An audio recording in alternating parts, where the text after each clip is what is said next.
Dinas Kesehatan Kabupaten Kepayang mengeluarkan himbauan kepada masyarakat untuk selalu menerapkan pola hidup sehat dengan menjaga kebersihan lingkungan sekitar. Sebagai upaya mencegah wabah batuk flu yang saat ini berada pada level waspada karena banyak menjadi keluhan di masyarakat.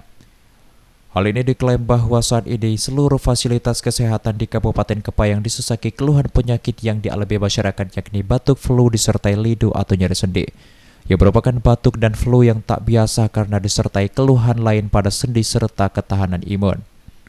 Kepala Dinas Kesehatan Kabupaten Kepayang Tajri Fauzan mengatakan, dari banyaknya keluhan serta laporan dari tenaga medis di jajaran fasilitas kesehatan, pihaknya menduga bahwa hal ini merupakan perubahan pandemi menjadi endemi dari wabah COVID beberapa waktu lalu.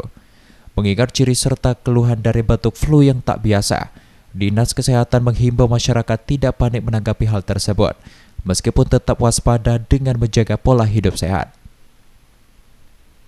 Praduga kami ya untuk sekarang ini ya, jadi COVID itu sudah menjadi satu ya, menjadi flu.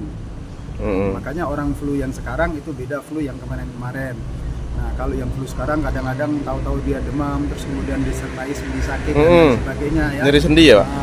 Dan sangat cepat sekali. Nah, itu ada kemungkinan besar ya kalau diagnosis COVID itu adalah COVID. Tapi untuk diketahui COVID sekarang, Dinas Kesehatan menghimbau masyarakat memperbanyak mengkonsumsi air putih demi menjaga daya tahan tubuh serta menjaga kebutuhan ion tubuh. Di samping tetap menjaga kebersihan lingkungan dan menjaga keseimbangan gizi makanan. Di Corelius RBTV melaporkan.